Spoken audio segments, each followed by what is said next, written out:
Hey,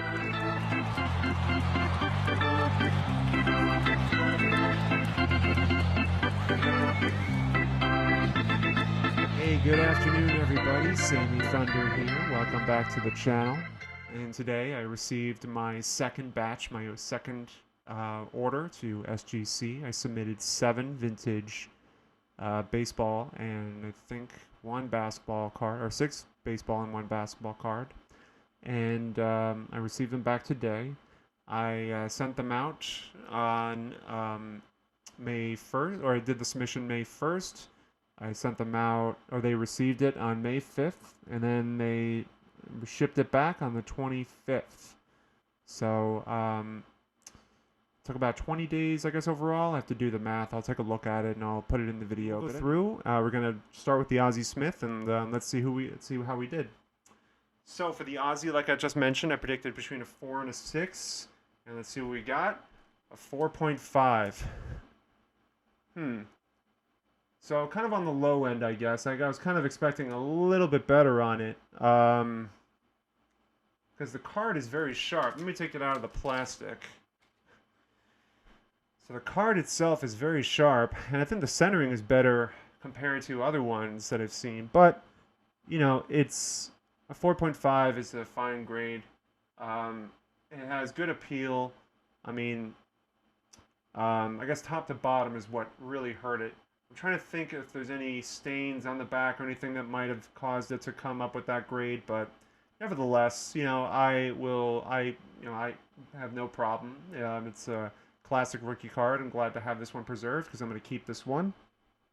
So that is the Ozzy Smith, and the next one is the Mickey Mantle.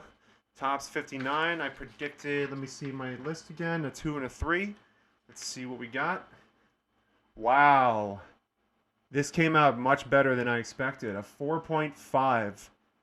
I'm really, really surprised. I was really expecting it to be a lot lower given the condition, but I guess when it comes to 59 cards, they're a little, they loosen up a little bit, I suppose, on the grading. I mean, this is pretty phenomenal. The centering on it is obviously really, really nice from left to right. Top to bottom is pretty good. But a 4.5 on a Mantle, that's, you know, on a 59 Mantle, that's great. That's a reason to celebrate right there. So phenomenal. The next one we have is the Topps 1969 Nolan Ryan. This is Nolan Ryan's second year, and I predicted between a 5 and a 7. So let's see what we have. And we got a 5. 5 on here. Kind of what I expected on the low end. Card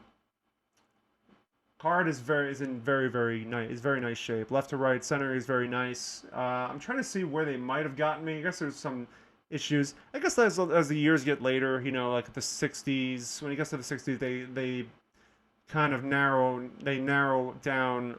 They kind of like give a very narrow focus on these cards, and you know, it's a good card. I mean, it's an excellent shape, so I have no fault on this. It's kind of what I predicted on the low end. Looks great. So we have a 5 with the Nolan Ryan. The next one is the top 69 Clemente. Clemente I predicted between a 6 and an 8. Given the Ryan, I'm thinking it might be a little bit lower, but let's hope that we got a good score on this one. Here we go. Oh, very nice. A 7. Right in between my prediction. Beautiful Clemente in near mint condition. That is unbelievable.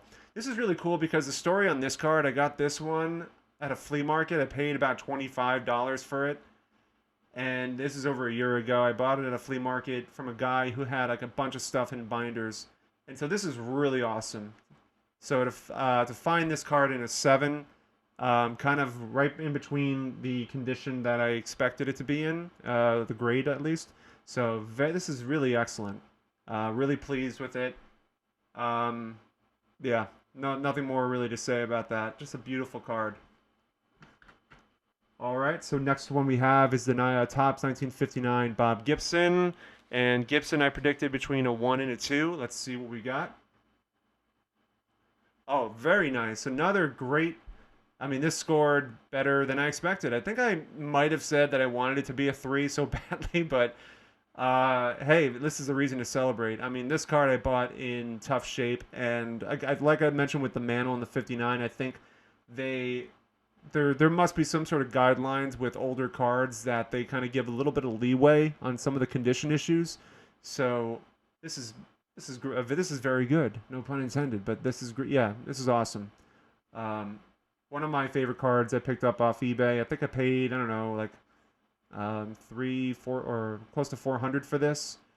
And so this is a collection keeper. Got two more to go. The next one is the Topps 1965 Willie Mays. And this one I predicted it to go between a 5 and a 7. This one had like a print defect on the front. Looked like some ink might have bled over on the card, but it was in great shape. So we're gonna see what we get. A 6. So it's right between what I expected it to go for. Very nice card. Left to, you could see the print defect is right here. Kind of bleeds in, so I imagine that kind of hurt the value, but otherwise, and also kind of runs down to the bottom of the card. Otherwise, a phenomenal card. Excellent to near mint. Nothing, not disappointed at all. This is kind of what I expected. It's a beautiful looking 65 Mays. I have another one that's just like it. I might send that one in for grading just to do a comparison. And so the last one is the Larry Bird card. I'm really excited about this one because this is the card that got me back into the hobby. And, it was in just phenomenal shape when I picked it up. I'm really hoping for the best here. I expected this one to go between a 5.5 and a 7. Anything higher would be amazing. So let's see what we got. An 8. That is awesome. So three cards that outperformed my expectations were the Larry Bird, the Mickey Mantle, and the Bob Gibson. But this is great. A beautiful looking 8. Larry Bird. Centering left to right, top to bottom is just unbelievable. This is a collection keeper without a doubt. Because it's the first card that I ever picked up to get back into the hobby. I got this for 25 cents in a bin in Baltimore. So beautiful. I'm really pleased with the outcome. The Mantle was probably my biggest surprise coming out as a 4. Let me see. Let me see if there's any other ones. Like the Gibson was a 3. That one outperformed. I was expecting a 1 to a 2. Bob Clemente outperformed. I think, no, Bob Clemente was in between. I was expecting between a 6 and an 8, so that gave me a 7. Nolan Ryan came off at the low mark of what I predicted. Yeah, but the Mantle, 4.5 to is awesome. And then the Ozzy Smith kind of came a little bit low, I think. I said 4 to 6 for the Ozzy. But hey, it's kind of like on the low end of my prediction, but it works. I'm within the range. So for the most part, I think I did pretty well on the predictions. But let me know which one was your favorite, which one surprised you the most. And I'll definitely do another submission video at some point in the future. But thank you all so much for checking out the channel. I hope y'all have a great rest of your day. Take care.